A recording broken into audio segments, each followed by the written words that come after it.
Quand on est dans une période de questionnement, d'interrogation, de déstabilisation, on peut le dire comme ça, due à la pandémie, c'est parfois intéressant de se souvenir des fondements de notre métier.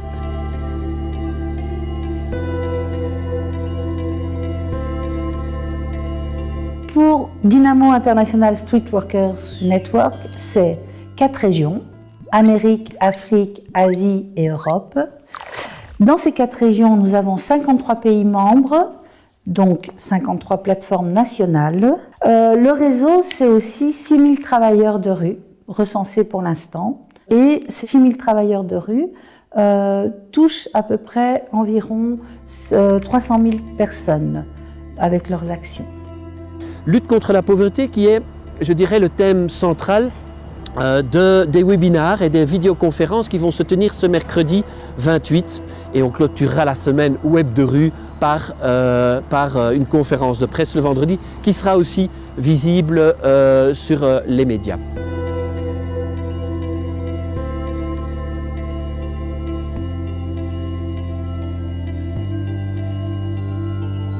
The situation now is that street workers are still not on the street. La pandemia actualmente está, como se dice, ampliando este fenómeno de violencia. C'est le moment où on a plus besoin de travailleurs sociaux. Para nosotros que en los Estados Unidos es una cuestión de una falta de coordinación. En caso de Brasil necesitamos retirar a nuestro presidente. Ha sido muy difícil por el tema del sistema de salud. It is difficult, but we will try to do the best for the family.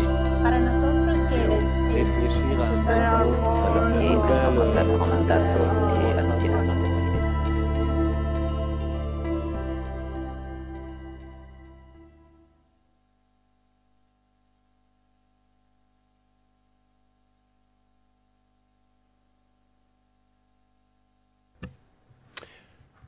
Goedemiddag iedereen, bienvenue. Mijn naam is Cies de Wale, stafmedewerker bij SAM VZW en ik ondersteun alle straatwerkers in Vlaanderen. Zonder corona had 2020 voor het straatwerk in België een feestjaar moeten zijn. 35 jaar werken op straat en achter de voordeur. En dat ging gevierd worden. Onder andere door samen met de Franstalige collega's een internationaal straatwerkcongres te organiseren hier in Brussel met meer dan 1000 straatwerkers van over heel de wereld. Maar er zijn belangrijkere dingen te doen nu dan te feesten. We hebben een crisis waarmee moet omgegaan worden en een crisis die ons allemaal raakt, u en ik. Maar de mensen waarmee straatwerkers dagelijks werken, die worden zo mogelijk nog harder getroffen. En daarom zitten wij hier. Sinds maart schoot het straatwerk een versnelling hoger. Alle mensen waarmee zij werken moesten bereikt worden om de maatregelen duidelijk te maken. Want dit virus maakt geen onderscheid. En we geraken er alleen vanaf als iedereen zich aan de maatregelen houdt. Die boodschap bracht de straatwerkers tot in de meest verscholen plaatsen van onze wijken. En tegelijkertijd keken zij of extra ondersteuning nodig was. Kunnen de kinderen digitaal onderwijs volgen? Is er genoeg eten? Kunnen de boodschappen gedaan worden? Is er medische zorg nodig? Straatwerkers verleenden praktische hulp waar nodig en brachten de meest kwetsbaren tot bij de dokter en andere hulpverlening. Hard werk in moeilijke omstandigheden. Maar het ging. En het gaat nog steeds. Hoewel, het straatwerk blijft met bezorgdheden zitten. Zeker in deze opflakkering nu het virus volop rondom ons opnieuw aanwezig is. Ik geef u de 2 grootste bezorgdheden mee van het straatwerk op deze moment. Tijdens de eerste golf waren straatwerkers bang dat hun doelgroepen vergeten gingen worden. Ze vrezen dat niemand zich bijvoorbeeld ging bekommeren om daklozen, om mensen met zwaar psychische problemen, om mensen in extreme armoede. Het tegendeel was echter waar. Steden, gemeenten en organisaties hebben hard hun best gedaan om iedereen bijvoorbeeld een onderdak te geven. Want elke persoon minder op straat is minder kans op besmetting. Onze gezondheid hangt af van de gezondheid van alle anderen. En om iedereen bijvoorbeeld een onderdak te geven, moesten organisaties hun eigen regels, voorwaarden en protocollen opzij schuiven. En dat deden zij. Die mentaliteit, dames en heren, die hebben we nu opnieuw nodig. Geef daklozen een dak. Geef eten waar nodig. Voorzie steun voor wie erom vraagt. Regels en protocollen vertragen het werk nu en sluiten mensen uit. En dat werkt contraproductief, want alleen samen geraken we eruit. We mogen dus niemand laten vallen. En dat is de tweede bezorgdheid van het straatwerk op deze moment. We mogen niemand laten vallen en daar knelt nu opnieuw het schoentje. Heel wat organisaties sluiten opnieuw hun deuren en schakelen over op een digitaal aanbod. Begrijpelijk? Want dat is veilig en efficiënt. Maar dat werkt voor de doelgroepen van het straatwerk niet en laat ons eerlijk zijn, voor velen onder ons ook niet. De mensen waarmee straatwerkers werken hebben niet de mogelijkheid om via een website een afspraak te maken en in te loggen. Ze hebben thuis geen scanner om documenten in te vullen, te scannen en door te mailen. Ze hebben niet de data-abonnementen om heel de tijd te beeldbellen of lessen te volgen. De hulpverlening, maar ook heel veel andere diensten moeten face-to-face blijven werken waar noodzakelijk. Natuurlijk op een veilige manier. En dat kan. In de eerste lockdown werd er geëxperimenteerd met drempelbezoeken in plaats van huisbezoeken. Werden er wandelgesprekken georganiseerd om niet in een bureau te moeten zitten. Als we dat niet doen en mensen gedurende een lockdown alleen laten, dan hebben we achteraf veel grotere problemen op te lossen. Straatwerkers werken nu al met mensen die tijdens de eerste lockdown, omwille van de problemen die ik net schetste, dieper in de armoede geraakt zijn. Mensen die een broodnodige uitkering verloren omdat ze hun afspraken niet konden nakomen of papieren niet konden doormailen. Dit mag niet opnieuw gebeuren. Zoals iemand al zei, we houden afstand, maar we laten niemand los. Deze twee signalen, dat face-to-face blijven werken waar nodig en mensen sneller zonder voorwaarden en afspraken hulp bieden, zullen ook nu noodzakelijk zijn. Vanuit het straatwerk klinkt de roep dan ook luid om hier gehoor aan te geven. Maar er is meer. En ik deel u nog een aantal signalen mee die vanuit het straatwerk nu naar voren geschoven worden.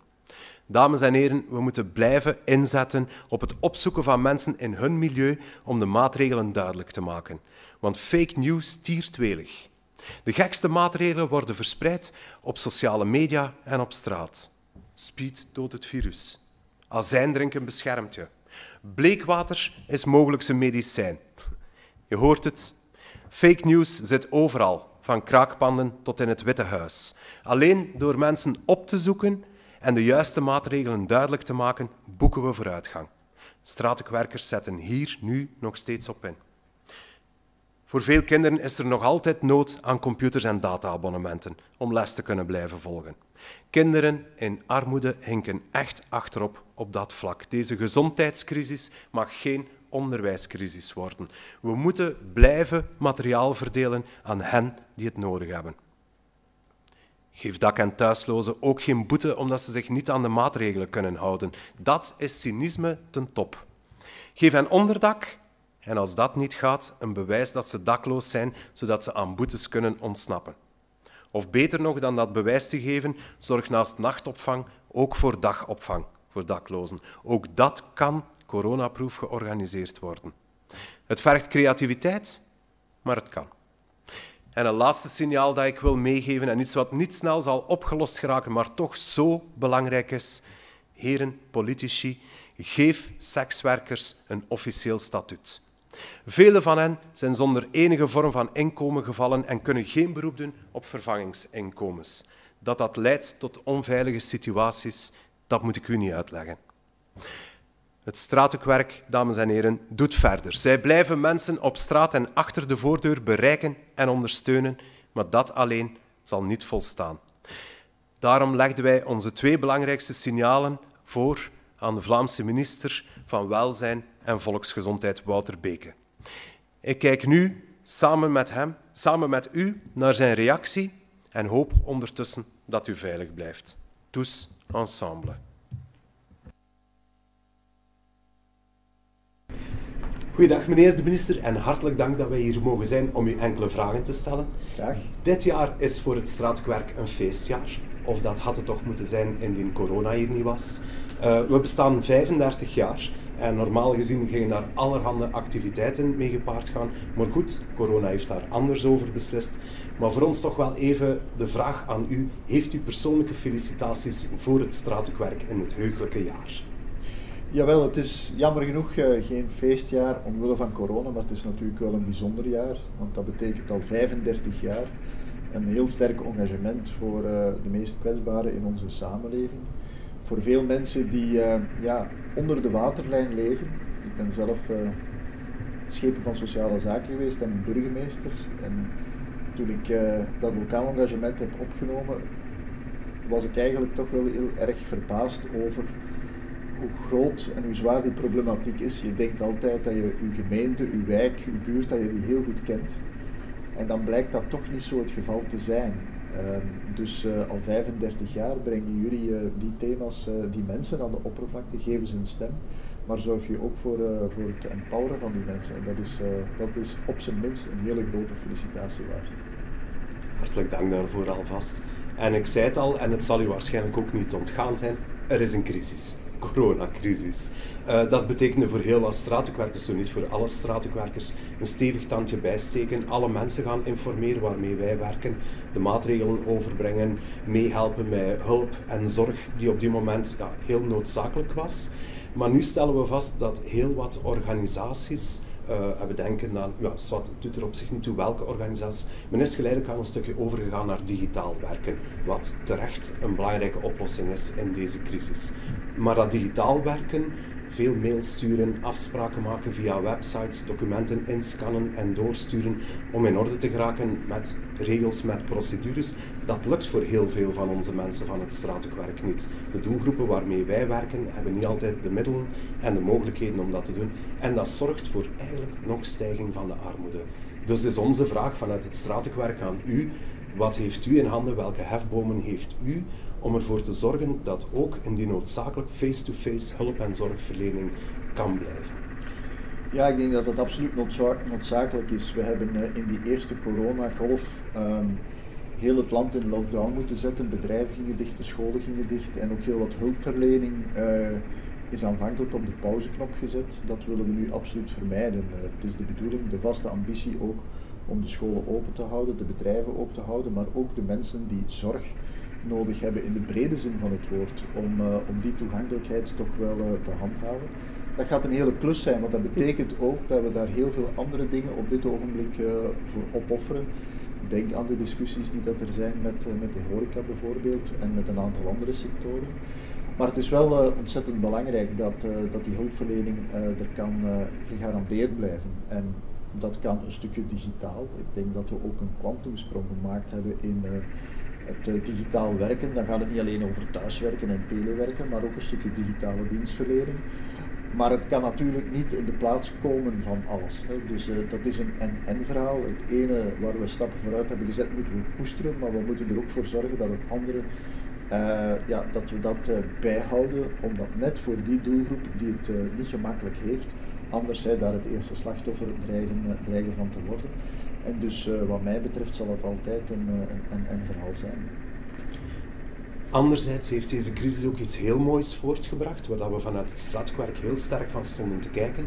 We zagen heel wat organisaties, hulpverlening, sociaal werkorganisaties, hun eigen regels een stukje opzij zetten. We denken dan aan de maanden maart tot juni zeker en vast.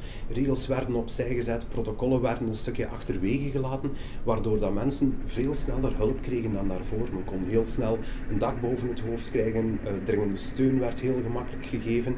En dat zorgde voor heel flexibele organisaties die heel knap en heel snel konden inspelen op de nood van de meest kwetsbaren.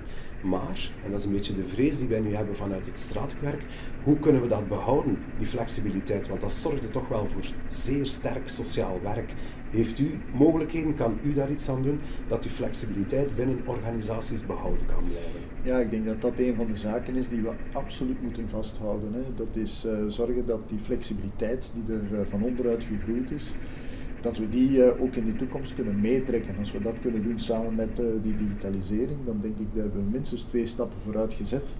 En dat zou ik ook absoluut wel willen. En er is nog een derde zaak die ik absoluut zou willen. Dat is dat zeker ook lokale besturen, maar ook verenigingen en anderen die in het verleden misschien niet altijd evenveel aandacht hadden voor het welzijn van mensen, de eenzaamheid van mensen, het goed detecteren van problemen. Nu is dat plots wel gebeurd. OCMW is begonnen doelgroepen te bellen, 85-plussers of anderen te bellen, waar dat men daar vroeger wel recul voor had. Huisartsenkringen die gaven informatie over patiënten door die in quarantaine zaten of andere dingen, dat doen we nog altijd. Om te zeggen, ja, het is misschien toch wel belangrijk dat men daar vanuit het sociaal werk toch eens naartoe gaat kijken. Dus het aandacht hebben voor de problemen, het op de radar brengen en daar dan ook iets mee doen. Ik denk dat dat nu een stukje versterkt is geworden en dat is ook een goede zaak. Want dat is een van de moeilijke zaken in het sociaal werk. Hè. Dat is hoe kan je ervoor zorgen dat de problemen die dat er zijn, de uitdagingen, zijn de mensen, waar zitten ze, waar wonen ze, waar kunnen ze weten te vinden. Ja, dat is wel de eerste stap, want als je dat niet kan doen, ja, dan kan je er ook niet mee aan de slag. En in die crisis heb ik toch ook moeten vaststellen dat daar veel meer aandacht naar gegaan is en dat is op zich een goede zaak waar we enorm veel energie putten om daar verder mee aan de slag te kunnen gaan. Super, daar hopen we met Straathoekwerk ook sterk verder mee aan de slag te gaan en daar verder in mee te werken. Vandaar ook mijn laatste vraag aan u, meneer de minister. Het Straathoekwerk, wij zijn al met niet zo heel veel meer in Vlaanderen en een groot gedeelte van de straathoekwerkers wordt betaald eigenlijk met middelen van Binnenlandse Zaken, de vroegere veiligheidscontracten. De kans is heel groot dat eind volgend jaar die veiligheidscontracten veranderen, mogelijk zelfs wegvallen. En wij maken ons zorgen vanuit het Straathoekwerk. Wij voelen ons een stukje bedreigd. Eigenlijk rekenen wij op u, mogelijk ook op u, om daarmee iets aan te doen. Kan u ons geruststellen, meneer de minister?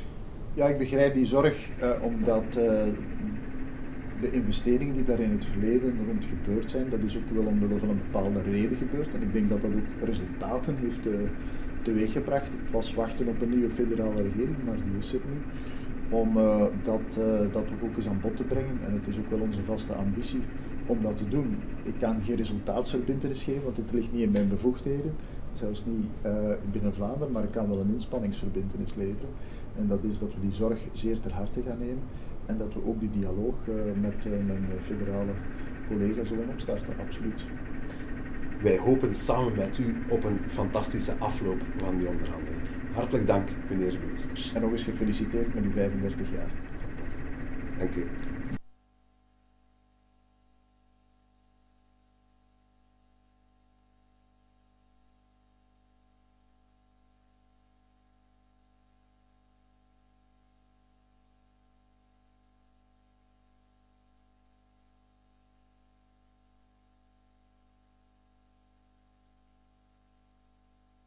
Ah voilà, j'ai oublié le micro.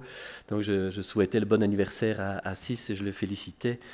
35 ans de travail de rue en Flandre, c'est un beau cap et j'espère que les promesses en tout cas et le soutien des autorités flamandes sera au rendez-vous effectivement pour le travail de rue en Flandre. Alors, comme vous le voyez, effectivement, cette semaine web de rue a été organisée en collaboration entre Sam Steunpunt, donc les travailleurs de rue néerlandophones, le collectif francophone des travailleurs de rue l'AIMO Dynamo et Dynamo International. Je voulais saluer ici le soutien, puisqu'on a eu un soutien quand même assez massif et intéressant de la part de Wallonie-Bruxelles International, le Bureau international de jeunesse, la Fédération Wallonie-Bruxelles, notamment la ministre de l'Enseignement, le Centre d'action laïque, Erasmus+, programme européen, le CNCD 11-11-11 et le Lions Club Bruxelles Centenaire. Donc je remercie en tout cas tous ces groupes, en tout cas tous ces acteurs qui nous ont soutenus pour cette semaine d'échanges pratiques. Donc, vous dire effectivement qu'on a décidé d'organiser Web de rue dès les premiers moments du confinement au printemps 2020 en recevant une quantité assez importante de témoignages, de d'expériences, de constats dans les différents pays avec lesquels nous sommes en relation. Puisque Dynamo International est un réseau international de travailleurs de rue, comme vous avez pu le voir en introduction. Et donc avec tous ces collègues, on s'est retrouvés à travers différents webinaires, vidéoconférences. Plus de 800 personnes ont finalement participé à ces échanges, issus de 53 pays différents. Alors quels sont les constats? Quels sont les grands constats qu'on peut faire de ce qu'on a entendu et de ce partage d'expérience? Le premier, c'est que nous ne sommes pas tous égaux face à la pandémie. C'est clair, que ce soit dans le sud ou dans le nord, il y a vraiment eu une mise en exergue des problématiques de pauvreté, d'exclusion, de discrimination. Pas égaux sur l'information aussi, puisqu'on relatait également des familles en situation de rue qui, même après 15 jours de confinement, se retrouvaient dans la rue, se demandaient ce qui se passait, ils se demandaient où sont passés les gens, et n'étaient même pas au courant qu'une pandémie, qu'une pandémie à niveau international sévissait.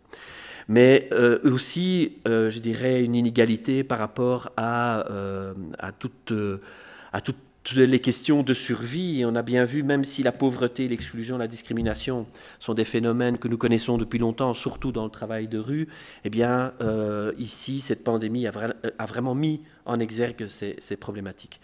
Je voulais ici, il y avait bien sûr tous les enfants en situation de rue dans les pays sud où moins de personnes dans les rues, c'est aussi moins de moyens de subsistance. Donc là, ils l'ont vécu au quotidien, cette différence dans les rues. Mais si on voit plus particulièrement ici dans le Nord, en Belgique et en France, une préoccupation particulière pour les enfants qui se sont retrouvés dans ces situations de confinement et d'isolement, et particulièrement aussi les jeunes de 18-25 ans.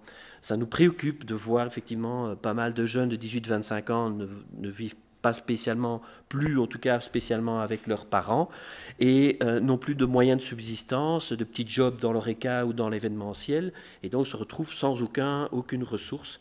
On aura d'ailleurs un témoignage un peu sur ce que peut vivre en tout cas une jeune qui dans cette période de pandémie. Alors, le deuxième grand constat que nous avons fait, que les collègues ont fait, c'est la question de la santé mentale. C'était assez particulier. On se doutait effectivement que les jeunes et les enfants allaient vivre des situations, et les femmes aussi allaient vivre des situations dues à des violences intrafamiliales, dues à des problématiques liées, je dirais, aux cohabitations qui deviennent de plus en plus difficiles parfois, surtout si elles se prolongent. Mais c'est aussi, je dirais, la santé mentale du grand public. Travailleurs de rue, ils travaillent dans des quartiers, ils travaillent avec la population, l'opinion publique, elle devient de plus en plus irrationnelle, et les opinions, les points de vue sur les populations, même entre voisins, ça devient un peu du n'importe quoi, il faut bien le dire, avec aussi, je dirais, une dépression générale, un sentiment d'abandon, un sentiment de mal-être qui ne facilite pas le vivre ensemble. Et donc, ça, c'est vraiment un des points qui nous préoccupe et qui est vraiment commun, tant dans le Nord que dans le Sud. Il n'y a pas, je dirais, il n'y a pas un pays qui n'a pas évoqué cette question de la santé mentale.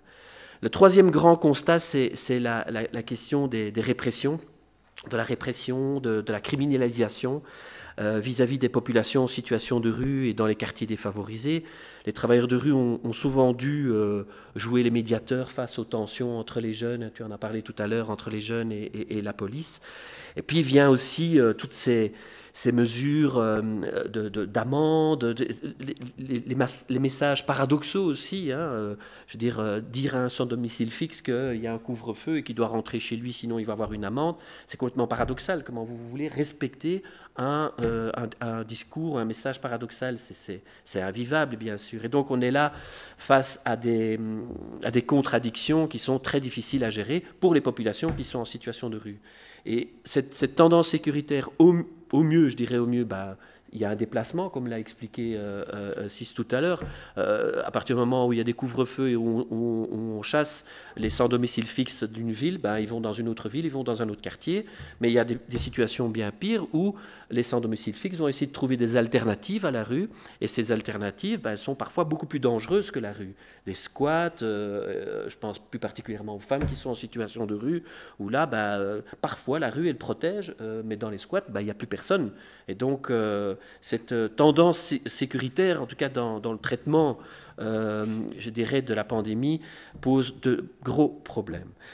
Alors, on peut aussi parler de choses un peu positives dans les constats. Nos collègues de certains pays du Sud nous parlaient du fait que des enfants en situation de rue, n'étant plus les bienvenus dans la rue, vu les couvre-feux, vu les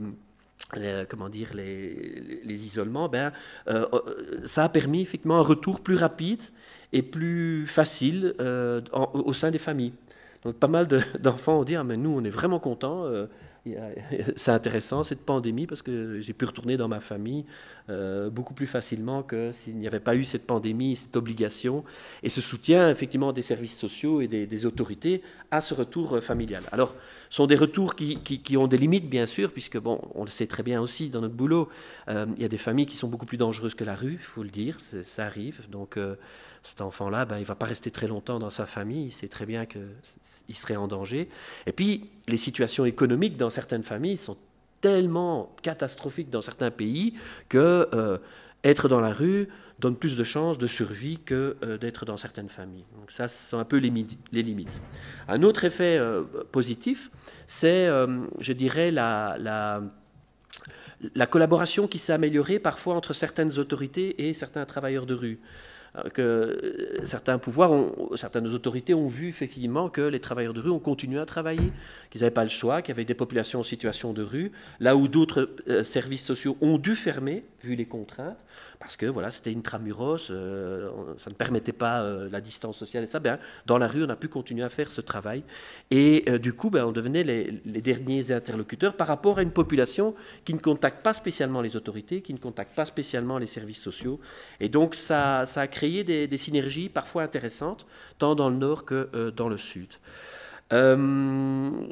Après, ce qu'on espère, c'est que ces collaborations soient durables.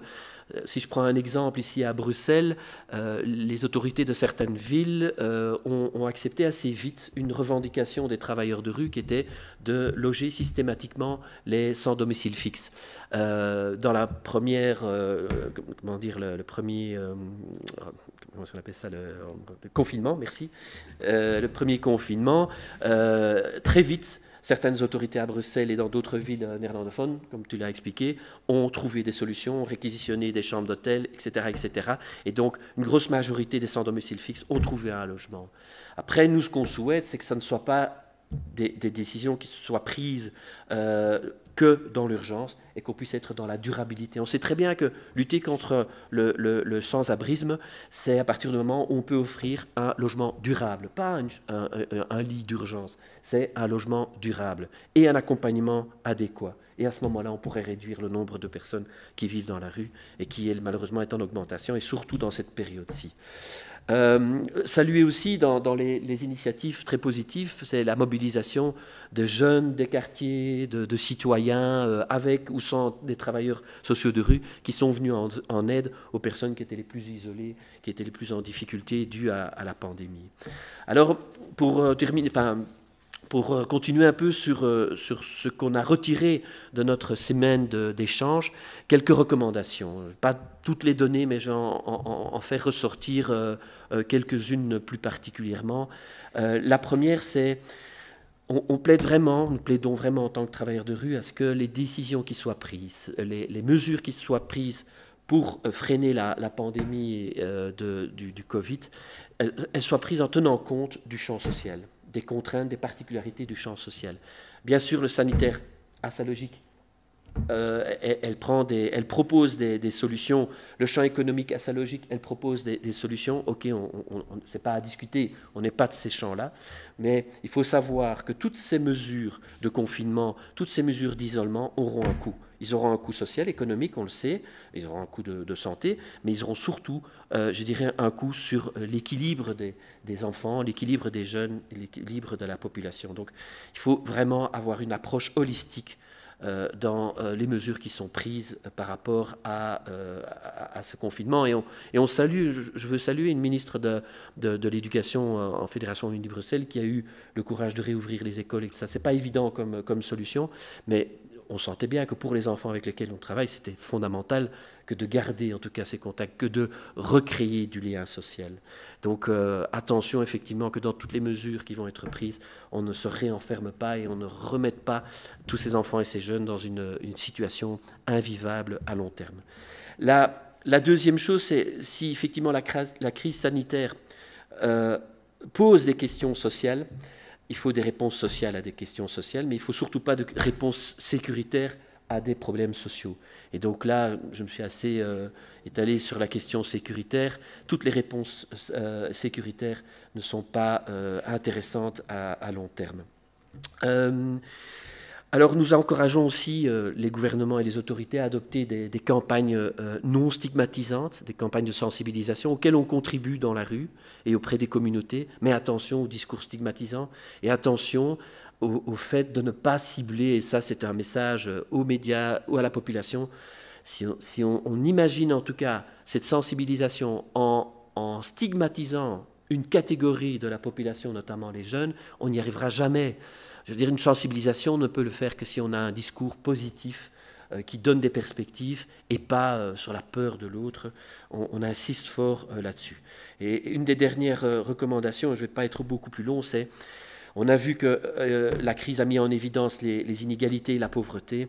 Il faut absolument lutter de manière beaucoup plus efficace contre la pauvreté, ici, ailleurs, partout dans le monde. On ne fait pas assez d'efforts par rapport à cette pauvreté galopante. Ici en Belgique, en réinstaurant les allocations d'insertion, que les jeunes, qu'ils aient terminé ou pas leurs études, c'était une petite somme, parfois 300 €, mais ça fait toute la différence. Là, aujourd'hui, la plupart, ils n'ont plus rien. Et donc, qu'ils aient terminé ou pas leurs études, ces allocations d'insertion, c'est quand même un vecteur, c'est quand même un soutien qui permet à des jeunes de 18-25 ans de ne pas se retrouver dans la rue, d'instaurer absolument l'individualisation des droits. Alors je ne sais pas, c'est peut-être qu'en Belgique qu'on en parle, mais c'est complètement, je dirais, contradictoire. Un jeune de 18-25 ans qui est encore domicilié chez ses parents et qui se retrouve dans la rue n'a pas droit, théoriquement en tout cas, à l'aide sociale. Oui, bien sûr, certains CPS y sont attentifs, mais ce n'est pas automatique. Et donc l'individualisation des droits, c'est un combat à avoir. Accentuer aussi la stratégie Housing First, ce dont je parlais tout à l'heure, c'est vraiment à trouver un logement durable avec un accompagnement adéquat plutôt que d'être dans la gestion de l'urgence du sans domicile fixe. Le programme européen Child Guarantee, un programme de lutte contre la pauvreté des enfants, il faut vraiment le soutenir, il ne faudrait pas que l'Europe abandonne cette idée. On ne sait pas à quelle vitesse l'Europe va réagir et à la mise en œuvre de ce programme. On craint parfois que certaines priorités ne soient plus demain. Et alors, surtout, soutenir les pays en voie de développement, mais en ayant une attention particulière sur la mise en place de socles de protection sociale.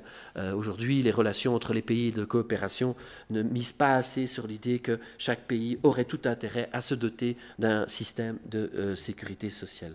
Voilà, je ne vais pas être beaucoup plus long puisque le temps passe. Après, on pourra aussi passer aux questions-réponses. On a bien sûr beaucoup d'autres, pas mal d'autres propositions, d'autres commentaires à faire. La seule chose que j'ai envie de dire pour terminer, c'est de vraiment faire attention aux dégâts collatéraux et aux effets secondaires des mesures d'isolement et de confinement.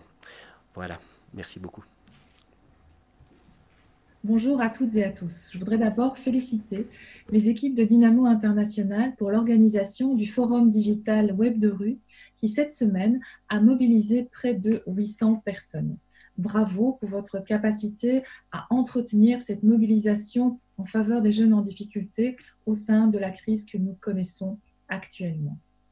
Je suis heureuse d'être associée au grand succès de ce web de rue, heureuse de pouvoir constater cette mobilisation internationale en faveur des droits de l'enfant, heureuse aussi de la mobilisation de nos équipes de WebEI sur le terrain, à Hanoï, à Dakar, à Tunis, à Kinshasa ou encore à Genève. Heureuse enfin de pouvoir poser avec vous aujourd'hui quelques jalons pour soutenir toutes ces belles énergies. J'en prendrai 3. Je considère comme prioritaire de pouvoir consolider les alliances entre les acteurs de terrain impliqués dans la lutte contre la pauvreté et les inégalités et nos actions de coopération. Nous travaillons à cela en favorisant le dialogue société civile, services publics et autorités politiques, comme nous l'avons fait au Sénégal, où nous avons inscrit les droits de l'enfant comme priorité, avec promesse, le programme d'appui à la protection des mineurs et aux droits de l'enfant au Sénégal, et dont l'objectif est l'insertion socio-professionnelle, scolaire, familiale et communautaire de mineurs en difficulté. En deuxième lieu, il est avéré que la mobilité pour les jeunes en difficulté est un bon vecteur d'insertion sociale. Nous avons, dans le cadre du BIGE, travaillé à cela et permis de rendre accessibles les programmes Erasmus+ aux jeunes en difficulté. Nous allons continuer à travailler dans cette voie de la mobilité autant que faire se peut dans le contexte actuel.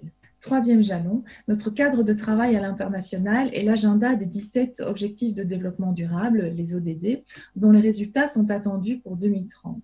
Il existe de nombreuses interactions entre chaque ODD et les droits de l'enfant. Et nous allons travailler à renforcer cela tant dans nos programmes de travail bilatéraux que dans les instances internationales et multilatérales, comme nous le faisons déjà en francophonie, avec un programme de soutien à l'entrepreneuriat des jeunes, ou à Genève pour la défense de valeurs qui permettent plus d'autonomie pour les jeunes et pour les jeunes femmes en particulier.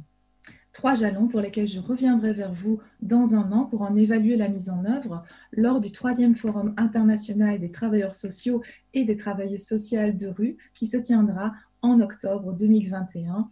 Mobilisons-nous déjà. Bravo encore aux équipes d'ici et d'ailleurs qui ont rendu possible l'organisation de ce Web de rue 2020 et longue vie au travail de rue. Donc, bonjour, je m'appelle Tricia, j'ai 20 ans, je suis en 6e année en technique au CEFA qui est une école en alternance. Je suis en option agent d'éducation, du coup 2 jours et demi je suis à l'école et les autres 2 jours et demi je suis sur mon lieu de stage qui est dans une école primaire et maternelle. Sur le côté, depuis quelques mois, j'ai intégré le club de rugby de Forêt, un sport qui me permet de me dépenser et de relâcher la pression quotidienne. Durant mes temps libres, donc le week-end, j'écris des textes un peu ce qui me vient en tête et avec mes potes, on les rappe et on enregistre au studio. Voilà, tout ça, c'était un petit peu l'actualité de ma vie, ou du moins ça l'était.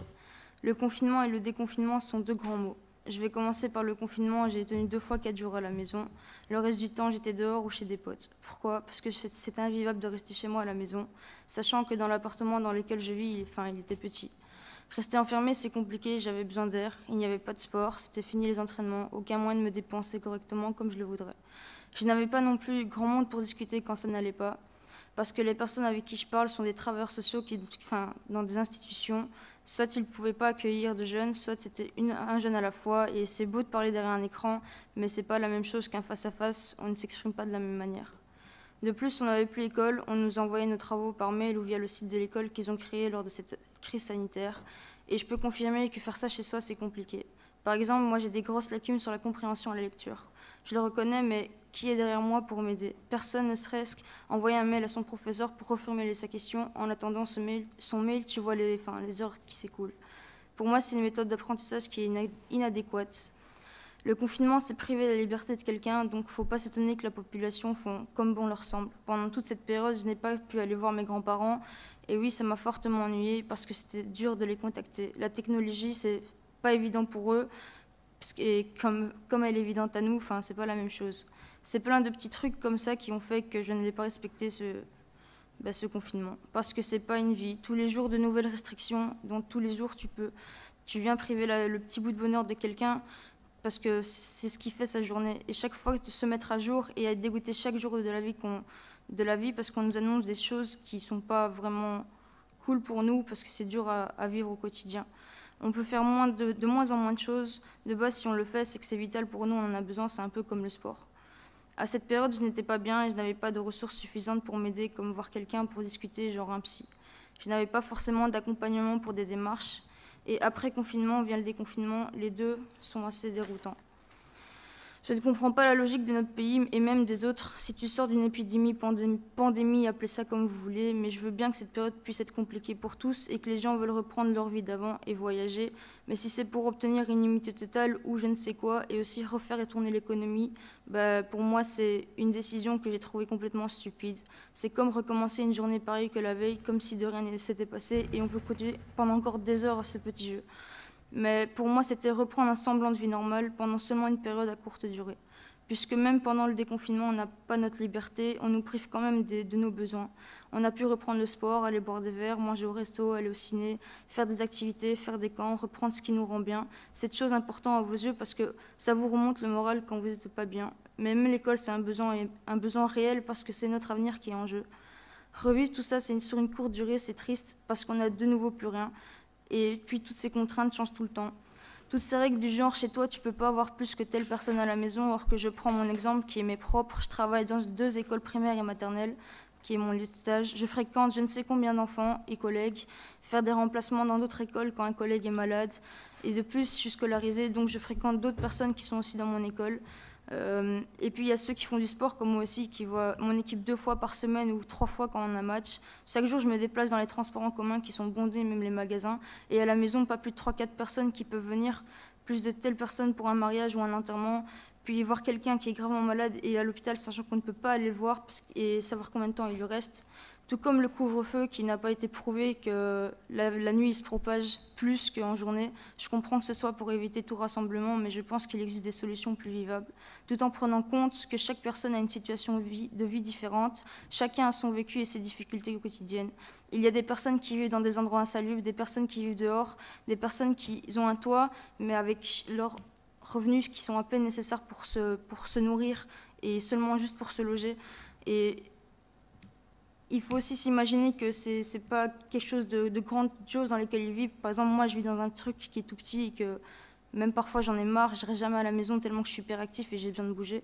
Les conditions de vie sont importantes à prendre en compte parce que tout le monde finit par craquer et parce que la santé mentale est aussi importante qu'une douleur physique ou autre. Donc priver un être de ses besoins, c'est comme se laisser mourir. Au moment où je me remettais plus ou moins bien, on me reprive de ce qui me motivait et ce qui me permettait de tenir pied. J'ai l'impression de vivre dans un de ces films ou une série qu'on voit à la télé. Ma vie d'avant me manque, elle était moins belle du côté émotionnel, mais au moins j'étais libre, maître de moi-même, de mes choix de vie, de mes envies et de tout. Je faisais ce que j'avais envie. Je parle pratiquement pas du port du masque, parce qu'on sait tous qu'il est dérangeant et j'ai pas forcément envie de m'étaler dessus. Ma vie et mes projets sont limite en pause, un peu suspendus. Sachant qu'un reconfinement va sûrement avoir lieu parce que les décisions qui ont été prises auparavant, le fait de tout relancer d'un coup, n'ont pas fait forcément que nous aider à retrouver un mode de vie normal, à part refaire tourner l'économie de notre pays. Et on pourra continuer tout ça pendant encore longtemps, tant que rien de concret n'est créé et qui puisse être favorable à la facilité de vivre sa vie durant une période de crise comme celle-ci. Quelque chose de sensé et équitable pour tous. Et c'est tout pour moi du coup.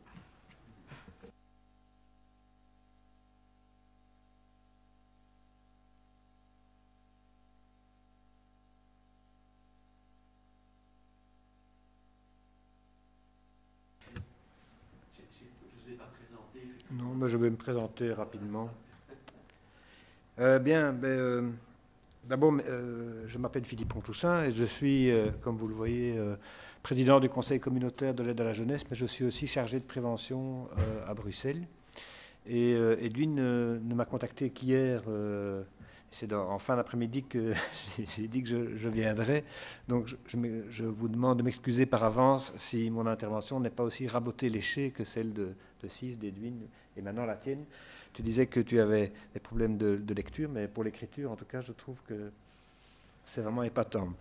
Je suis un petit peu ennuyé parce que le titre aujourd'hui, c'est l'impact de la crise Covid-19 sur les personnes en situation de rue. Mais comme je l'ai dit hier à Edwin au téléphone, je ne vais pas tellement vous parler des gens en situation de rue, et je vais un peu vous parler du Covid-19, mais je vais surtout vous parler de prévention et de travail social de rue. Et je pense que c'est quand même le lieu où on peut parler de prévention et de travail social de rue. Alors si j'en parle, c'est parce que dans une vie professionnelle antérieure, j'ai d'abord été travailleur social de rue à Dynamo pendant 10 ans. Puis j'ai été directeur du service Dynamo qui continue à faire du travail social de rue. Moi, je n'en faisais plus. Et puis j'ai travaillé au cabinet du ministre Rachid Madran dans la dernière législature. Et nous avons fait voter un nouveau décret de l'aide à la jeunesse avec un code qu'on appelle Code de la prévention, de l'aide et de la protection de la jeunesse. Et si j'en parle, c'est parce que vous allez tout de suite voir le lien avec le travail social de rue. D'abord, je vais vous dire, et la prévention. L'article 1 du Code commence exactement par les mots suivants. Donc c'est le premier article du Code, c'est, premièrement, la politique de prévention est une priorité. Donc ça, d'entrée de jeu, le législateur a voté un texte en disant que on ne passe pas à côté de ça, c'est d'abord et avant toute chose la prévention.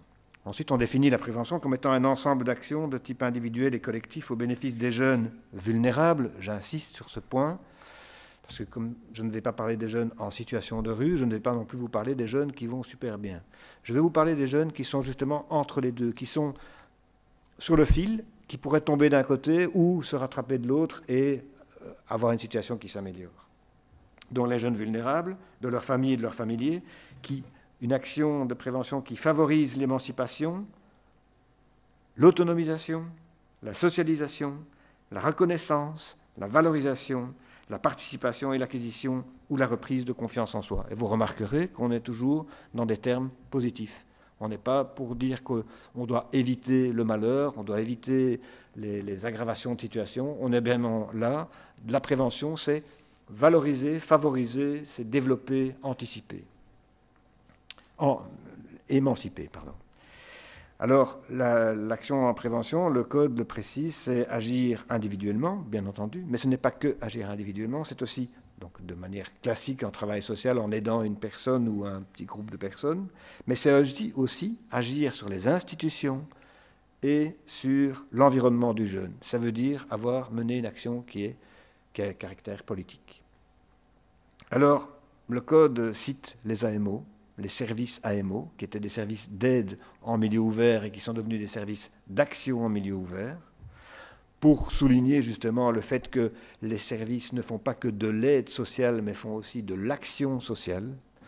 Et ce n'est certainement pas dans l'idée, parce que là, il faut couper les ailes au canard, qui disait qu'on avait mis action sociale pour faire référence à l'activation des chômeurs ou l'activation des gens qui ont un revenu d'intégration sociale. Ce n'est évidemment pas du tout ça, c'est dans le sens de l'action sociale qui ne comporte pas que de l'aide, mais qui peut prendre plusieurs modalités. La prévention, c'est aussi et surtout réduire les violences visibles et invisibles, et éviter leur reproduction. On est donc bien là dans le fait de travailler sur l'environnement du jeune.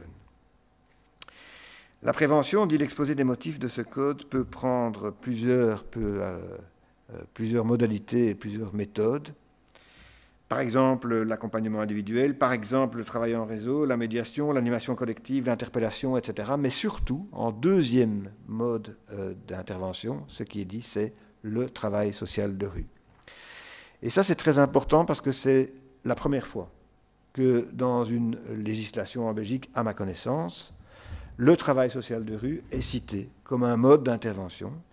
Et non seulement il est cité, mais il est même encouragé, puisque dans l'arrêté qui accompagne ce code, dans l'arrêté d'agrément des services d'action en milieu ouvert, il est prévu que les services puissent faire du travail social de rue, mais en plus, ils ont la possibilité de demander une subvention spécifique pour engager des professionnels du travail social de rue et donc mener cette action de manière tout à fait spécifique. C'est donc très important et j'ai eu le bonheur de participer au forum Parole de rue en 2000, si je me rappelle bien. 2002 et 2010, pardon. Et je me rappelle qu'en tout cas, un des grands combats qui était mené en 2002 et encore en 2010, c'était la reconnaissance du métier, de l'action du travailleur social de rue.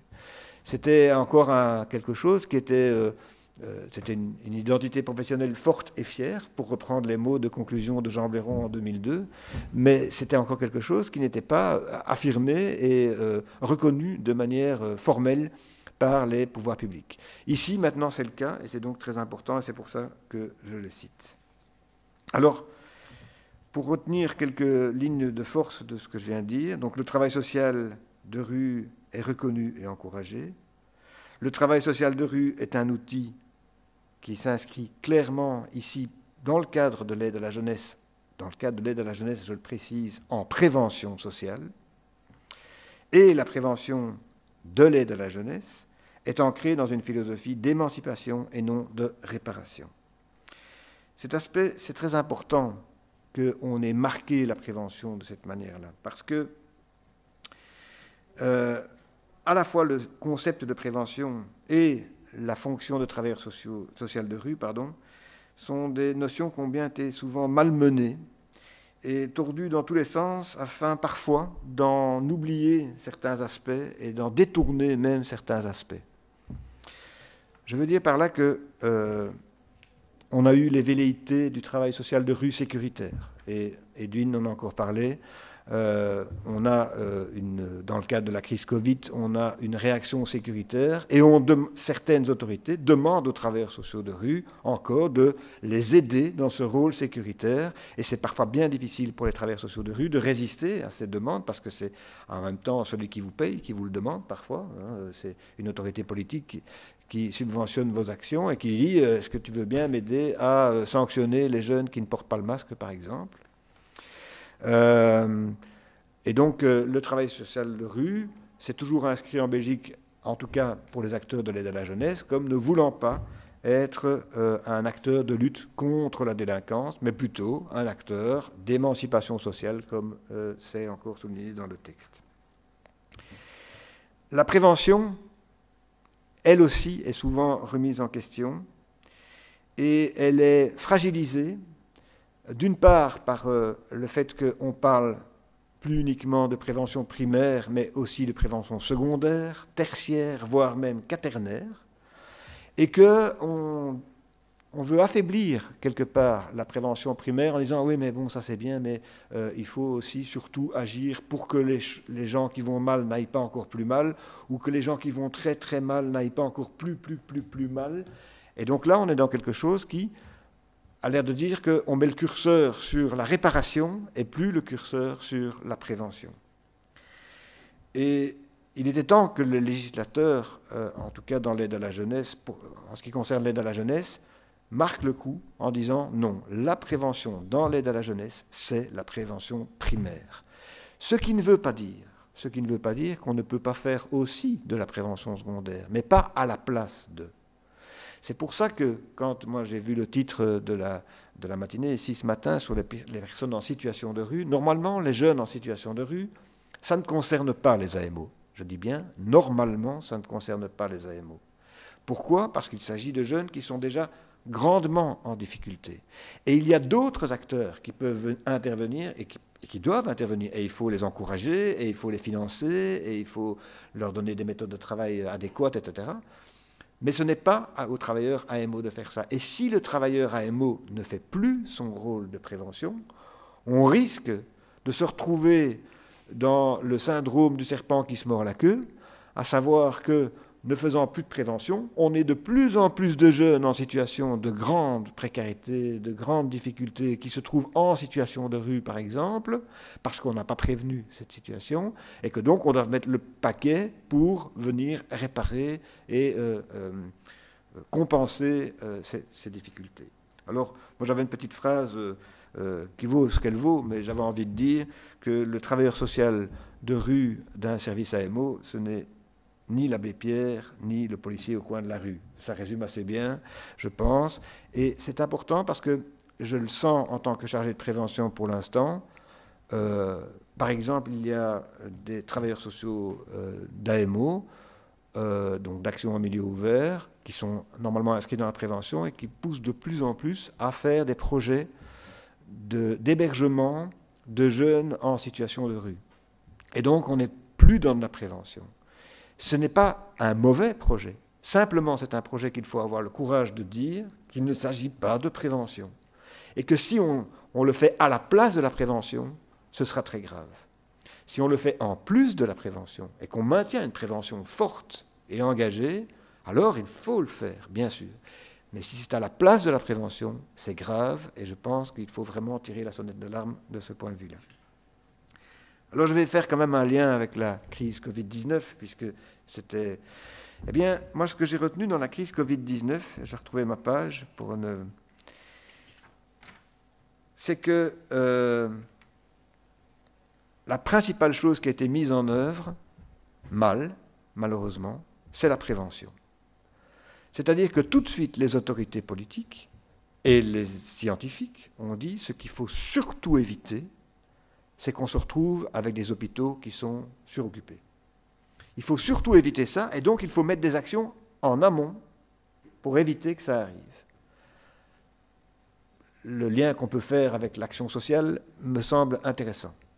Maintenant, je ne dis pas que la prévention qui a été faite était toujours une prévention qui était sociale, c'était aussi parfois une prévention malheureusement sécuritaire. Là, je la dénonce. Mais parfois, ça peut se justifier. En tout cas, moi, j'ai beaucoup de mal avec ça. Alors, la deuxième chose que je retiens par rapport à cette crise Covid, c'est qu'on a justement dit, dans la deuxième vague, ah là là, on avait mis des mesures en place préventives, et puis on a tout laissé tomber, et on a laissé tomber trop vite la prévention, et du coup, maintenant, on se retrouve en crise. Et donc, c'est encore une fois une belle illustration de ce que le travailleur social, et par exemple le travailleur social de rue, ont tout à fait leur sens et leur place dans la prévention. Et maintenant, on nous demande, et j'ai eu une réunion avec la COCOF hier, donc l'autorité francophone bruxelloise hier, qui nous dit qu'il faut absolument qu'on sensibilise mieux tout le monde, pas que les jeunes, mais entre autres les jeunes, avec des messages spécifiques vers les jeunes pour qu'ils adoptent les gestes dits barrières pour prévenir la propagation de la maladie. Et s'ils parlent de prévention, c'est parce qu'ils prévoient déjà une troisième vague. Et qu'ils disent, l'erreur qu'on a faite entre la première et la deuxième vague, ne la faisons plus, et donc dès que nous sortirons de la deuxième vague, prévoyons une troisième vague potentielle. Et c'est là qu'on est dans la prévention. Mais en même temps, on peut la faire déjà, la mettre en place, la mettre en œuvre déjà maintenant. Alors, je ne suis pas donc épidémiologiste ni spécialiste en pandémie, mais je n'ai pu que constater qu'effectivement, c'était la prévention qui était, pour la pandémie, qui était l'élément le plus important. La prévention sur la pandémie, c'était convaincre les citoyens d'adopter des attitudes responsables, mais pour convaincre, il faut d'abord expliquer. Et il faut expliquer aux citoyens et lui donner la possibilité lui-même de s'exprimer, de poser ses questions, de mettre ses limites. Écouter, expliquer, c'est l'éducation. C'est l'éducation qui est le centre, à mon avis, de notre métier en travail social de rue. Et alors, c'est plus facile quand on donne une citation pour terminer une intervention. Alors j'ai trouvé une citation que j'aimais beaucoup. L'éducation, c'est l'arme la plus puissante qu'on puisse utiliser pour changer le monde. Je pense qu'il y a peu de gens qui vont dire le contraire. En plus, c'est Nelson Mandela qui l'a dit. En général, on trouve que Nelson Mandela, il est pas mal. Et je dirais que si c'est la meilleure arme pour changer le monde, c'est peut-être aussi l'arme la plus efficace qu'on pourrait utiliser pour réduire l'impact de la pandémie Covid-19. Merci.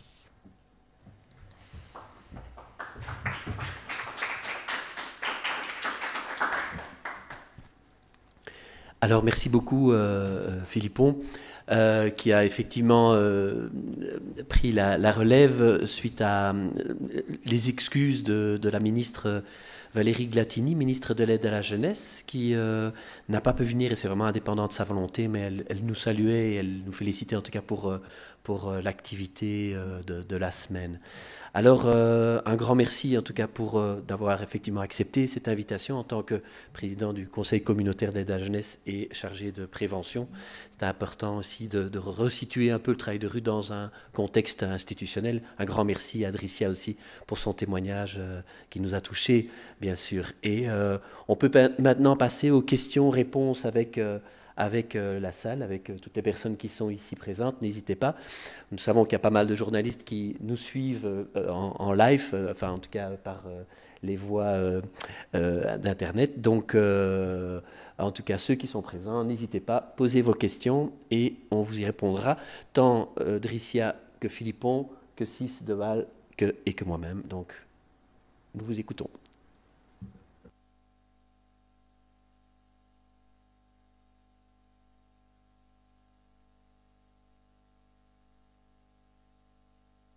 Alors, s'il n'y a pas de questions, moi j'ai quand même une question en fait, si je peux me permettre. Une question qui va peut-être intéresser effectivement nos collègues des différents pays, puisque une des grosses difficultés, c'est la reconnaissance du travail de rue. Si en Belgique c'est un combat qui est acquis maintenant, tant en Flandre qu'en partie francophone, nos collègues se plaignent effectivement de ce peu de reconnaissance, de ce peu de soutien. Qu'est-ce qui a motivé le politique? Quel est l'argument politique de la reconnaissance du travail de rue? Pourquoi c'est intéressant pour une autorité, pour un gouvernement, pour un ministre, que de reconnaître et d'instituer finalement, d'officialiser le travail social de rue?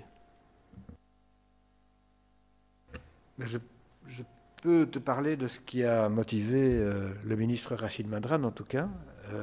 Mais il a été suivi par le gouvernement de la Fédération Wallonie-Bruxelles.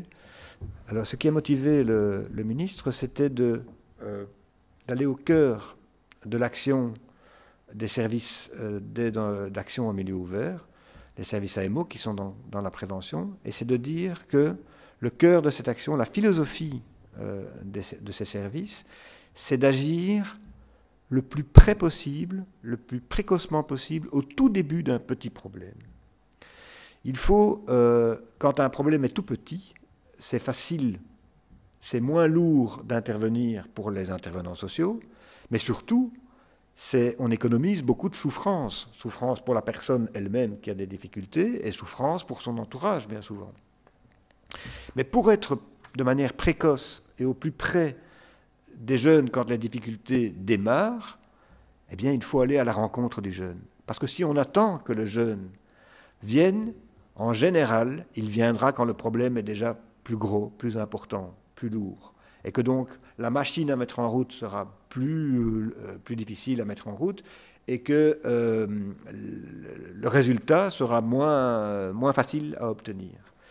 Et donc pour aller à la rencontre des jeunes, il n'y a pas qu'un seul moyen. On peut se rendre dans les écoles, on peut se rendre maintenant sur les réseaux sociaux, ça se fait de plus en plus, mais il faut aussi aller vers les jeunes dits vulnérables, c'est-à-dire ceux qui risquent d'être en situation de danger et de difficulté. Et là, il y en a beaucoup qui se trouvent dans les espaces publics. Et donc, le ministre, alors il faut bien dire, c'est un peu anecdotique, mais ça a été important, le ministre a fait un tout petit peu de travail social de rue. Il n'a vraiment pas fait du travail social de rue en tant que tel, mais il a accompagné un travailleur social de rue à Ixelles. Je suis bien placé pour le savoir, puisque c'était moi, en 94. Il a voulu rencontrer les jeunes de la rue et il s'est dit, comment je peux faire? Est-ce que tu peux les amener dans mon local? Je lui ai dit non, c'est pas intéressant. Le mieux, c'est d'aller dans la rue. Tu viens avec moi à ton aide de quartier, tu vas les rencontrer et on va discuter avec eux. Et c'est un très bon prétexte à la rencontre de dire, je viens avec quelqu'un. À l'époque, il n'était pas ministre, il n'était pas connu. Hein. Et donc, il a constaté l'efficacité de se rendre dans les espaces publics pour être en contact avec des jeunes qui avaient des choses à dire, qui avaient plein de choses à dire et qu'il fallait écouter. Donc voilà la réponse que je peux donner à ta question. Et je pense que d'autres politiques ont été sensibles à ce discours et à ces arguments. Ok, merci beaucoup.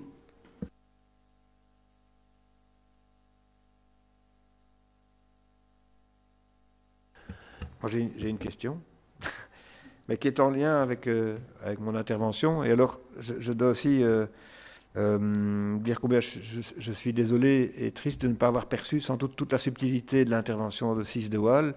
Je n'ai plus l'habitude du tout d'écouter du flamand et c'est dommage parce que je suis certain qu'il y avait plein de choses intéressantes. J'ai quand même compris certains éléments qui étaient très intéressants. Mais c'est aussi une question que je pose à toi, Edwin, et qui est en lien avec mon intervention. Ce que je ressens, que la prévention est dans une posture de plus en plus difficile, à savoir qu'on demande de plus en plus à des acteurs de prévention de devenir des acteurs je dirais, de secours. C'est la question qui était au cœur du forum Parole de rue en 2002. On disait que le travail social de rue, c'était à la fois le premier filet de secours, d'aide sociale, et le dernier filet. Les deux sont importants. Il ne faut pas qu'il y en ait un des deux qui prenne la place de l'autre, me semble-t-il. Et j'ai le sentiment, mais peut-être que je me trompe, que le deuxième filet est en train de prendre le dessus à la place du premier filet. Est-ce que je me trompe, ou est-ce que tu peux me rassurer, ou bien est-ce que c'est à craindre?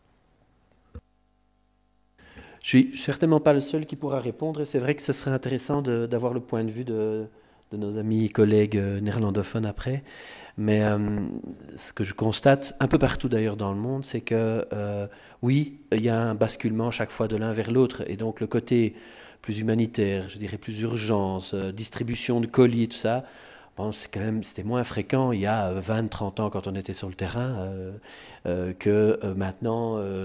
Mes nouveaux collègues, effectivement, voilà bien, cette intervention dans l'urgence et dans quasi l'humanitaire, c'est devenu quelque chose de beaucoup plus présent. Ceci dit, il y a une certaine logique là derrière, c'est que le travail de rue, le travail social de rue reste une modalité d'intervention souple, et donc qui, dès lors, se réinvente tous les jours au regard du terrain et au regard de l'évolution des choses. Et donc, quelque part, si on reste statique sur une version du travail de rue, ben, on sera peut-être plus en adéquation avec la réalité de la rue. Et donc, oui, il y a une évolution qui évolue avec l'évolution de la société. Et je pense qu'on ne doit pas avoir peur, effectivement, de pouvoir un peu sauter sur l'un et sur l'autre, enfin, en tout cas d'être sur à la fois le premier et à la fois le dernier, mais en gardant, c'est vrai, ce cap de se dire, attention, ça ne sert à rien de mettre des emplâtres sur une jambe de bois. Il faut quand même toujours revenir aux fondamentaux qui sont la prévention, une approche préventive, et surtout d'essayer de trouver des réponses structurelles et durables aux problématiques qu'on rencontre sur le terrain. Et c'est ça aussi le sens de la mobilisation internationale des travailleurs de rue. C'est le sens des collectifs de travailleurs de rue dans chaque pays. C'est de se dire, OK, on est sur le terrain, on est face à des réalités qu'on ne contrôle pas toujours, mais par contre, on a un combat à mener ici et ailleurs. Et d'ailleurs, pendant la semaine, on a interpellé le Comité international des droits de l'enfant des Nations Unies de Genève.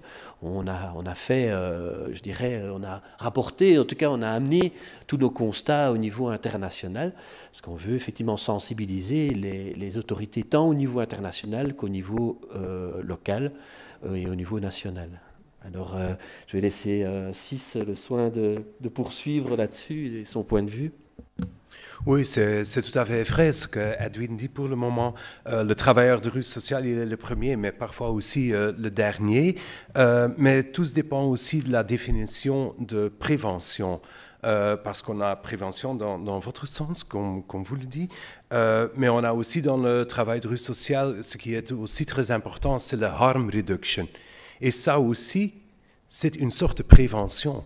On prévient qu'une situation devient pire. Alors, le harm reduction, c'est quand le travailleur social de rue est le dernier, mais c'est aussi une sorte de prévention. Alors, comme ça, la prévention reste toujours très importante dans le travail de rue. Et ce n'est pas que l'un est plus important que l'autre, on fait les deux, on doit être tout le temps flexible. C'est comme Edwin a dit, et ça en combinaison avec le travail structurel. C'est ça. Je peux juste intervenir. Moi, je suis un travailleur de rue. Je travaille avec des sans-abri pour Diogène ici à Bruxelles, et avec des travailleurs de sexe masculin et transgenre aussi ici à Bruxelles. Ce qui est important, c'est que si on voit en général la méthodique travail de rue est vraiment flexible, ça c'est vrai. On peut adapter vite à la circonstance qui est devant nous. Surtout maintenant, si tu veux appliquer ça à la situation Covid, c'est super important. Par exemple, avec mon travail pour Alias, c'est avec des travailleurs de sexe, vu qu'ils n'ont pas de statut, ils n'ont plus de revenus parce que c'est interdit de travail de sexe, on a commencé vraiment à faire des colis alimentaires. On peut faire ça d'un jour à l'autre parce qu'on a cette flexibilité. On voit vite dans la rue qu'il y a un vrai soit qu'il y a nécessité, les gens ont fait, on peut vite changer ça. Mais si tu vas appliquer cette flexibilité un peu dans les organisations qui n'ont pas, mais qui maintenant doivent l'avoir, ça veut dire les CPS qui vont gérer des hôtels pour mettre des gens parce qu'ils sont confrontés à une situation qui est super difficile et qui doivent être flexibles et aussi agir vers la situation qui est donnée. On voit qu'il y a des pratiques positives qui viennent pour le travail de rue depuis 35 ans, d'une flexibilité qui fait part du ADN du travail de rue. Mais on voit aussi la flexibilité, si on applique ça sur des institutions qui sont un peu plus strictes, si eux, ils sont flexibles, on voit aussi que ça donne des situations positives. On est dans une situation en général mondiale qui est super difficile, hein, mais moi je vois, dans la réalité, dans la rue, moi je vois une culture qui est en train de s'établir, qui est moins stricte, de donner plus vite des gens les droits qu'ils ont. Et ça, c'est positif, j'espère. C'est un peu, je ne sais pas si tout le monde a compris ça, c'était un peu aussi dans le clip avec le ministre E6, qu'on doit tenir ça. Ça, on doit tenir. Et on ne peut que tenir ça quand, comme travailleur de rue, on est témoin du fait, si tu vas être flexible, si tu vas traiter des gens comme des êtres humains, ça veut dire des gens flexibles, pas des chiffres, pas des profils, non, des gens qui changent tout le temps. Si on va les approcher comme ça, on ne peut qu'avoir une approche qui est mieux, qui est positive, et tout le monde gagne.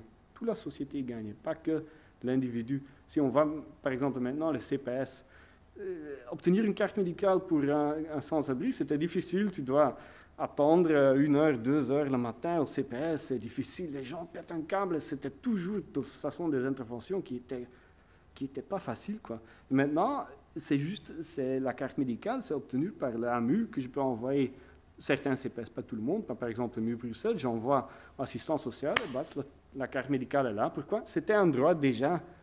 Tout ce qui était avant, ce n'était pas nécessaire, c'était être rigide pour être rigide. Si on voit la situation, si on a des approches flexibles, c'est mieux. Est-ce que tu confirmes effectivement que certains rapprochements, enfin la crise a produit certaines collaborations, certains rapprochements, en tout cas une souplesse, enfin, tu parlais des CPS, on a remarqué ça effectivement, il y a eu une souplesse et donc on a un peu peur que dans le futur ou dans le déconfinement, dans un retour hypothétique à la normale, eh bien, on perd cette souplesse et cette bonne décision. Donc, vous confirmez aussi chez vous ce changement, quoi. Oui, bien sûr.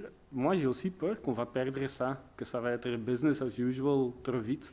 C'est pour ça que je trouve, comme secteur, mais comme méthodique travail de rue, qui fait part de beaucoup des organisations, les gens qui travaillent pour la commune, qui font travail de rue, par exemple, à Gand, les gens qui travaillent pour des ASBL, soit dans différents contextes donnés, on a un travail de rue, et on a un truc qui est en commun, et c'est important qu'on va témoigner maintenant, dans un sens organisé, aux autorités, aux gens qui organisent tout ça, qui donnent les règles du jeu, quoi, que comme ça, c'est mieux, et qu'on montre aussi que ça c'est gagné pas que pour les sans-papiers qui est en rue, parce que pour moi, ça c'est le plus important. Les travailleurs de sexe, les sans-papiers, pour moi, c'est l'important qu'eux, ils gagnent. Mais que quand eux, ils gagnent, que les assistants du CPS, pour eux, c'est aussi plus intéressant, parce qu'eux, ils ne sont plus là juste pour remplir des formulaires, non, eux, ils vont créer du temps pour vraiment, de nouveau, écouter et faire du travail social, quoi. Pour la société, c'est plus efficace parce que ça coûte, la bureaucratie est chère, ça coûte cher. Et si on fait ça efficace, c'est moins cher. Moi, je vois que des aspects positifs et c'est la politique qui doit savoir, qui doit comprendre et qui doit réaliser qu'ils ne peuvent pas retourner au business as usual parce que c'est une étape ailleurs. Est-ce qu'il y a encore d'autres questions? D'autres réactions? Djibril? Je voulais un peu rebondir sur les deux termes prévention et secours. Parce que dans notre travail, ça peut être des fois compliqué de faire la différence entre ces deux termes. Parce que ces deux termes sont différents. Mais il y a des contextes où ça se rapproche vraiment. Où tu ne sais même pas si c'est une prévention ou c'est un secours. Et je me dis que des fois, si je cite un exemple d'une demande de trouver une école de devoir, par exemple, ça peut être prévention, parce qu'en fait, si on ne trouve pas une école devoir pour tel jeune, il va continuer à avoir des difficultés à l'école et tout. Et ça peut être comme secours, parce que en fait, si le jeune ne trouve pas une école devoir, en fait, ça peut bien aussi avoir des effets négatifs sur son scolarité. Et du coup, ouais, ça peut être trop compliqué de tirer le cordon entre ces deux. Ouais.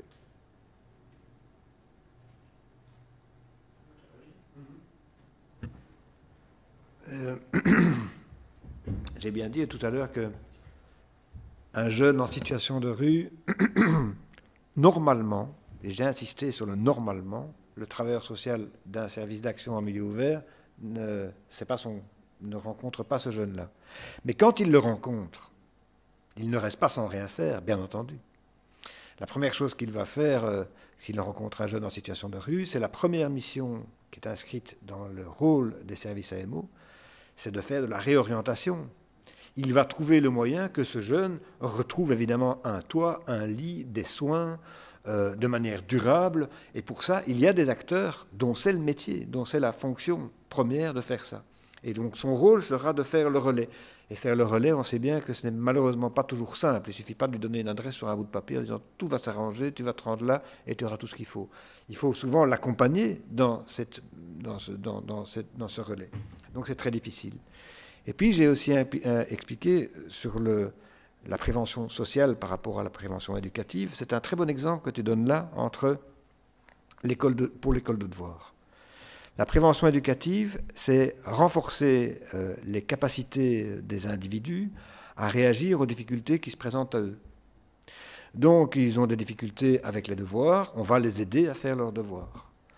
La prévention sociale, ça peut être aussi je ne dis pas que c'est ça, de se dire, tiens, est-ce que le fait que les enfants aient beaucoup de devoirs à domicile en dehors de l'école, est-ce que ce n'est pas quelque chose qui, par définition, renforce l'inégalité sociale, puisque tout le monde n'a pas les mêmes conditions pour faire le devoir en dehors de l'école. Certains, comme tu disais, vivent dans des logements qui sont plutôt réduits, parfois avec une grande famille, parfois avec le petit frère qui crie à côté, parfois avec la maman qui prépare le repas, parfois avec le grand frère qui écoute la radio, enfin, je sais pas, et que c'est beaucoup plus compliqué que si on a sa chambre, son ordinateur, ses classeurs, etc., pour faire les devoirs. La prévention sociale sera de dire on va essayer d'agir sur l'environnement, sur les institutions, et pourquoi pas faire en sorte que les écoles modifient leur perception et ce qui se fait depuis des décennies. Arrêtons les devoirs à domicile, donnons les possibilités pour que les élèves fassent du travail individuel, personnel, sans accompagnement, mais dans les mêmes conditions, c'est-à-dire dans l'école. Et donc là, on est bien entre la différence entre la prévention éducative et la prévention sociale. Mais il faut faire les deux. Il faut de temps en temps se poser la question de savoir qu'est-ce qui sera le plus utile, qu'est-ce qui aura les effets les plus bénéfiques. Parfois, quand il y a une inondation, on peut mettre des bassines en dessous de là où ça coule, ou bien alors on peut aller couper le robinet qui était ouvert et c'était à cause du robinet que tout coulait en dessous. Et donc parfois, il faut se rendre compte que c'est ça qu'il faut faire plutôt que de mettre des bassines pour récupérer l'eau, quoi.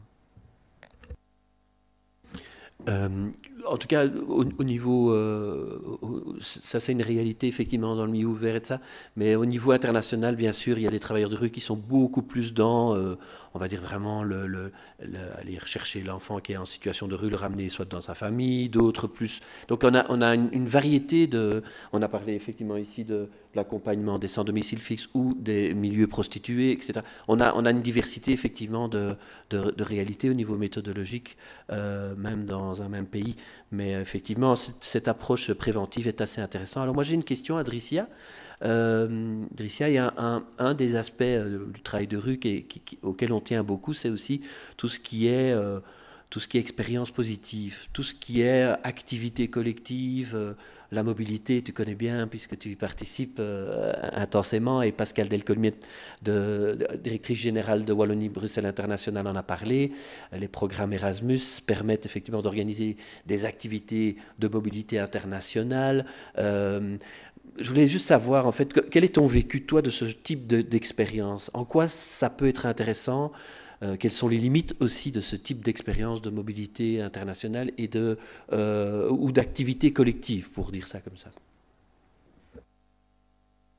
Ça fait beaucoup.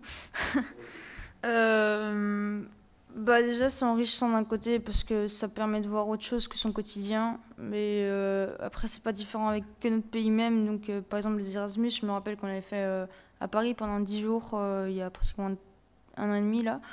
Et c'était 8 pays différents. Et du coup, ils parlaient anglais. Moi, je comprenais pas, mais on me faisait la traduction, c'était cool. Et ça permet aussi d'en apprendre un peu plus sur les autres cultures et tout ça. Et échanger par rapport à ce que nous on vit et ce qu'on aimerait transmettre aussi aux autres. Par exemple, c'était la musique et contre les discriminations et le racisme. Et c'était un chouette échange que j'ai bien kiffé. Du coup, voilà. Merci beaucoup. Alors, je ne sais pas s'il y a encore on va arriver tout doucement à la fin de cette conférence de presse. Est-ce qu'il y a d'autres questions? Une dernière question avant de clôturer? Non, pas spécialement. Alors, je pense qu'on peut en tout cas remercier toutes les personnes qui sont venues, Dricia, Philippon, Cis, remercier Anoupa d'avoir été aux manettes et remercier l'équipe qui a filmé et toute l'équipe du Résidence Palace. En tout cas, un grand merci. Je sais que l'actualité va se faire dans quelques heures dans une salle juste à côté, par exemple pour la Belgique. Donc, on va rester ici pour écouter un peu ce que le gouvernement va décider et proposer. En tout cas, merci beaucoup. Et tout ça sera encore consultable sur nos sites par la suite, donc ne vous inquiétez pas. On ne disparaît pas de la toile. À bientôt.